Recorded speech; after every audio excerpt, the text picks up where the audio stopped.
À la une de Smart Tech, je vous l'ai dit dans le sommaire, on va parler de TikTok, du réseau social sous les feux des projecteurs, menacé par une commission d'enquête sénatoriale de suspension dès le 1er janvier 2024. Est-ce que c'est une option plausible? Que reproche-t-on au réseau social et quelles sont les recommandations intéressantes? En tout cas, tout ça, on va en débattre avec des experts tout à l'heure. Mais d'abord, je propose qu'on démarre avec l'interview. Comme chaque jour, on va découvrir aujourd'hui une nouvelle batterie, une batterie innovante pour l'industrie aéronautique avec Florence Robin qui est connectée avec nous à distance. Bonjour Florence. Vous êtes la cofondatrice présidente de l'Imatech, donc start-up industrielle qui nous fait cette promesse d'une transition possible de l'aéronautique vers une industrie plus durable finalement. Alors, par rapport aux technologies de batterie traditionnelles, vous nous dites que vos batteries sont 3 fois plus légères, 2 fois et demi plus efficaces. Elles durent aussi 2 fois et demi plus longtemps que les anciennes techno plomb, acide et nickel cadmium. Quelle est cette rupture technologique que vous avez mise en œuvre et qui rend cela possible? Alors effectivement, on fait des batteries qui sont 3 fois plus légères. Il faut savoir que le poids est très important dans l'aéronautique, qui est un secteur qui est à la chasse au gramme. Donc là, on peut faire gagner des kilos. Par exemple, 25 kilos sur un hélicoptère ou 120 kilos sur un Airbus A320, par exemple.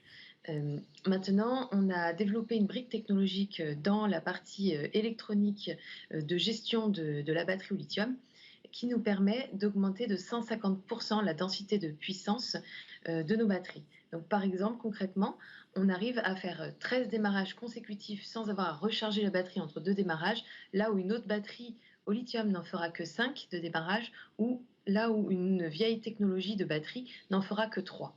Là, qu'est-ce qu'on voit à l'image à côté de vous? Eh bien, c'est la batterie justement. Donc là, on voit le panneau d'affichage avec le bouton on-off, le bouton réchauffeur, les bornes plus et moins, le connecteur et les vents. Donc, vous nous dites aussi qu'elles sont capables de résister à des conditions environnementales très extrêmes, hein, puisque dans les avions, c'est le cas, température, vibration, compatibilité aussi électromagnétique. Et là, comment est-ce que vous avez travaillé sur ce sujet de la résistance? Alors là, ça fait vraiment des années qu'on travaille là-dessus parce que dans l'aéronautique, il faut savoir qu'on est sur des cycles très longs. Il faut savoir que par rapport à un domaine automobile, dans l'aéronautique, il y a environ plus d'une quarantaine de tests haut niveau, alors que dans l'automobile, il n'y a que 9 tests haut niveau. Donc, c'est ces fameux tests de vibration, choc, CEM, etc. Nous, ça fait 7 ans qu'on travaille sur le sujet, 7 ans qu'on teste la batterie de plusieurs manières différentes. Et on arrive vraiment à la fin. Aujourd'hui, on est dans une année charnière où on a terminé toute cette partie de test et qu'on commence la partie vraiment production et commercialisation. Également, vous dites qu'elle est plus fiable, plus précise. Qu'est-ce que ça veut dire, ça?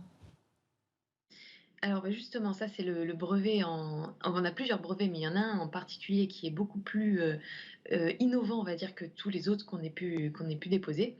Et c'est cette fameuse brique technologique qui nous permet à la fois d'augmenter de 150% la densité de puissance, mais c'est une brique techno où on a utilisé donc un seuil adaptatif, là où les autres batteries utilisent un seuil variable, euh, fixe, pardon, un seuil fixe.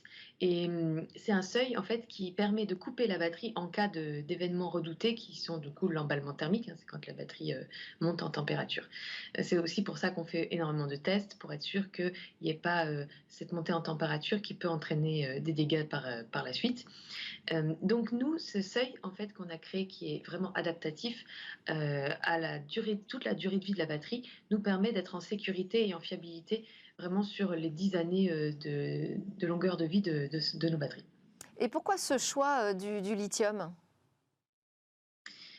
Alors, c'est un peu comme dans les autres secteurs, c'est-à-dire l'automobile, on le voit bien, ou même la téléphonie et les ordinateurs, tout ce qui est vieille techno. Donc, pour rappel, c'est le plomb ou le cadmium qui pose des problèmes de toxicité puisque c'est des matières CMR, donc cancérigènes, mutagènes, reprotoxiques.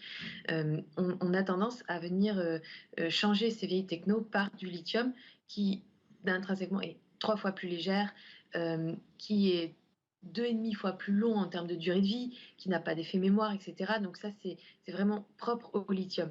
Donc voilà, c'est une révolution qui se fait dans tous les secteurs. Alors pourquoi pas dans l'aéronautique? Aujourd'hui, ça se fait, lentement parce que justement, il y a toutes ces problématiques de certification et et à cause de ces problèmes de flammabilité finalement. Et il vient d'où ce lithium? On n'a pas de problématique d'approvisionnement aujourd'hui? Alors aujourd'hui, nous, on est vraiment sur, on s'appelle un pacemaker ou un intégrateur. Donc on ne fabrique pas, on n'est pas des électrochimistes, on ne fabrique pas l'accumulateur, le lithium, donc ça, on l'achète.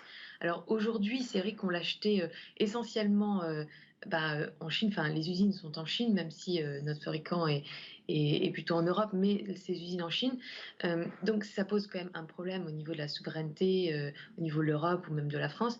Mais bon, la France a et même l'Europe a une super réponse à ça, c'est qu'ils sont en train de monter plusieurs gigafactories de fabrication de ces accumulateurs un peu partout en Europe. Donc prochainement, je pense qu'on aura beaucoup plus de choix. Bon, et vous aussi, là, vous êtes en phase de construction, hein, puisque vous ouvrez une usine et vous nous dites que l'objectif à terme, c'est quand même 2 millions de tonnes de CO2 économisées d'ici à 2030. C'est énorme. C'est dans quel cas? C'est si toute l'aviation adopte votre technologie? Tout. Non, non, pas du tout. C'est vraiment dans le cadre de notre plan stratégique. Donc, c'est en seulement 5 années de commercialisation. Ça équivaut à, du coup, laissez-moi faire le calcul, 30 000 batteries. Donc, 30 000 avions équipés finalement. D'accord. Donc, non, on n'est vraiment pas sur l'intégralité de l'aéronautique et on parle de toute l'aéronautique confondue, hein, bien sûr. Donc oui, on est en train de monter notre première usine pour réussir ces objectifs de fabrication. Donc la première usine, elle est basée à Vorep, elle fait 1 200 mètres carrés et elle pourra avoir 3 lignes de production d'ici 2030 qui fonctionneront et qui nous permettront de faire du coup ces 30 000 batteries annuelles. Très bien. Avec des premiers contrats que vous avez signés, des premiers clients, vous pouvez citer peut-être? Oui, alors on est très content. D'ailleurs, on l'a annoncé au Bourget, donc le salon aéronautique là, à Paris, il y a quelques semaines. Donc, on a signé notre premier contrat de distribution avec un distributeur qui s'appelle OEM Services, qui est une joint venture entre Thales, Liebherr Thales, Liebherr et Safran et Diehl Aerospace. Merci beaucoup Florence Robin, donc cofondatrice et présidente de l'Imatec. On vous souhaite le meilleur pour ces nouvelles batteries innovantes. À suivre tout de suite, c'est notre grand débat autour de TikTok.